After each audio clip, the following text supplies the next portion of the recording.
Ano ang Prague?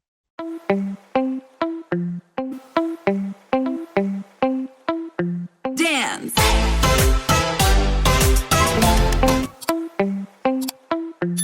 Alamin natin ang kasaysayan ng Prague, Czech Republic. Ang Prague ay ang kabisera at pinakamalaking lungsod ng Czech Republic at ang makasaysayang kabisera ng Bohemia. Sa ilog ng Vltava, ang Prague ay tahanan ng humigit kumulang 1.4 milyong tao. Ang lungsod ay may katamtamang klima sa karagatan, na may medyo mainit na tag-araw at malamig na taglamig. Ang lugar na ngayon ay Prague ay pinaninirahan na mula pa noong sinaunang panahon. Ang mga arkeolohikal na paghuhukay ay nagsiwalat ng katibayan ng paninirahan ng tao sa lugar noon pang panahon ng Paleolitiko, mga 500,000 taon na ang nakalilipas. Sa panahon ng Neolitiko, mga 4,500 BCE, before Common Era, na itatag ang mga unang permanenteng pamayanan sa lugar. Ang mga pamayanan na ito ay bahagi ng kultura ng linear pottery, na nailalarawan sa pamamagitan ng paggamit ng palayok at agrikultura. Ang Prague ay may mahalagang papel sa kasaysayan ng medieval ng Europa. Noong ika-9 na siglo, ito ang naging upuan ng Pre-Myslid Dynasty, na namuno sa mga lupain ng Czech sa loob ng ilang siglo. Ang lungsod ay lumago sa kahalagahan sa buong Middle Ages, naging isang mahalagang sentro ng kalakalan at kultura. Noong ika-14 na siglo, ginawa ng Holy Roman Emperor Charles IV ang Prague bilang kanyang imperial na kabisera at pinangasiwaan ang isang panahon ng malaking kasaganaan at paglago ng kultura.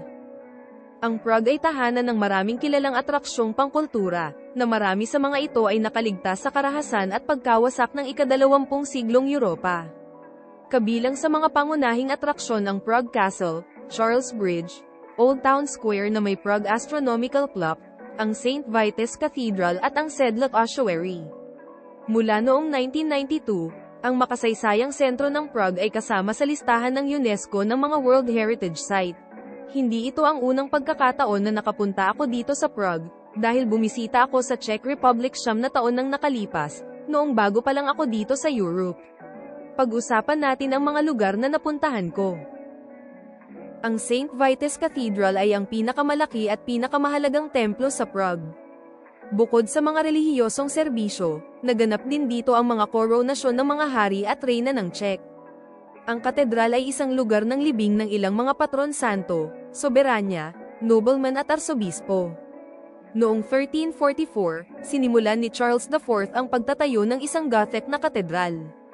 Ang mga unang tagapagtayo nito, si Matthias ng Aras at kalaunan ay si Peter Parler, ang nagtayo ng chancel na may singsing ng mga chapel, St. Wenceslas Chapel, ang Golden Gate at ang ibabang bahagi ng Great South Tower.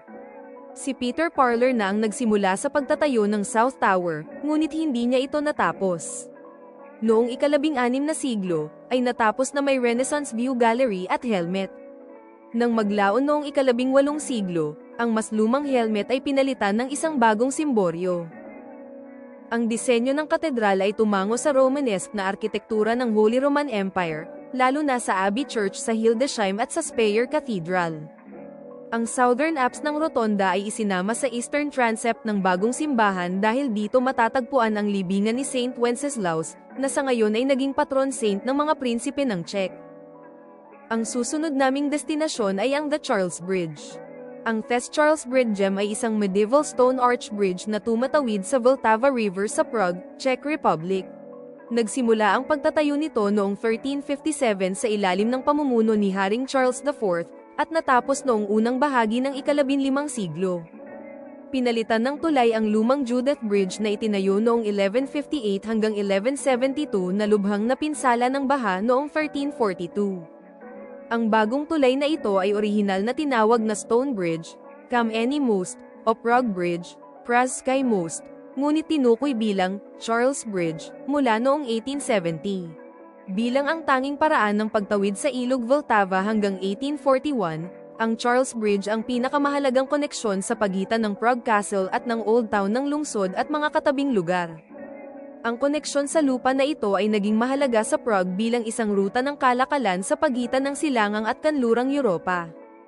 Ang tulay ay 516 na metro, 1,673 piye, ang haba at halos 10 metro, 33 piye, ang lapad. Kasunod ng halimbawa ng Stone Bridge sa Regensburg, ito ay itinayo bilang isang bow bridge na may 16th na arko na pinangangalagaan ng mga ice guards. Ito ay protektado ng 3 tulay na tore, 2 sa lesser quarter side, kabilang ang Malustrana Bridge Tower, at isa sa gilid ng Old Town, ang Old Town Bridge Tower.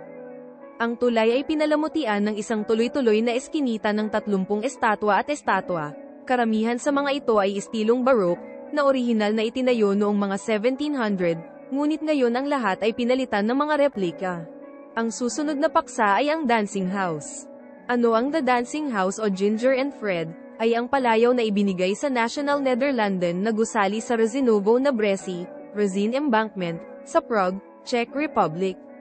Dinisenyo ito ng Croatian-Czech architect na si Vlado Milunik sa pakikipagtulungan ng Canadian-American architect na si Frank Gehry sa isang bakanteng plot sa tabing ilog.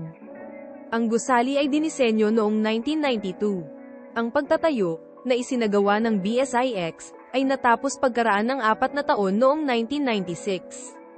Orihinal na tinawag ni Gehry ang bahay na Ginger at Fred, pagkatapos ng mga mananayaw na sina Ginger Rogers at Fred Astaire. Ang bahay ay kahawig ng isang pares ng mga mananayaw, ngunit ang palayaw na Ginger at Fred ay pangunahing ginagamit ngayon para sa restaurant na matatagpuan sa ika-7 palapag ng Dancing House Hotel. Ang Dancing House ay makikita sa isang ari-arian na may malaking kahalagahan sa kasaysayan. Ang lugar nito ay ang lokasyon ng isang gusali ng apartment na nawasak ng pambobomba ng US sa Prague noong 1945. Ang plot at istruktura ay nahuhulog hanggang 1960, nang maalis ang lugar. Ang kalapit na plot ay kapwa pagmamayari ng pamilya ni Václav Havel, na ginugol ang halos buong buhay niya doon. Noon pang 1986, noong panahon ng komunista, si Vlado Milunik, isang respetadong arkitekto noon sa Czechoslovak Malo, ay nakaisip ng ideya para sa isang proyekto sa lugar at tinalakay ito sa kanyang kapitbahay, ang nooy hindi kilalang dissident na si Havel.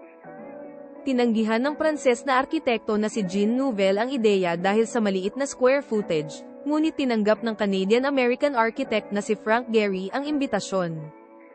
Simula sa kanilang unang pagkikita noong 1992 sa Geneva, sinimulan ni Gehry at Milunik na bumuo ng orihinal na ideya ni Milunik ng isang gusali na binubuo ng 2 bahagi, static at dynamic, yin at yang, na sumisimbolo sa paglipat ng Czechoslovakia mula sa isang komunistang rehimen sa parlamentaryong demokrasya. Bago ko tapusin ang aking unang video dito sa Prague, panoorin natin ang aking behind the scenes.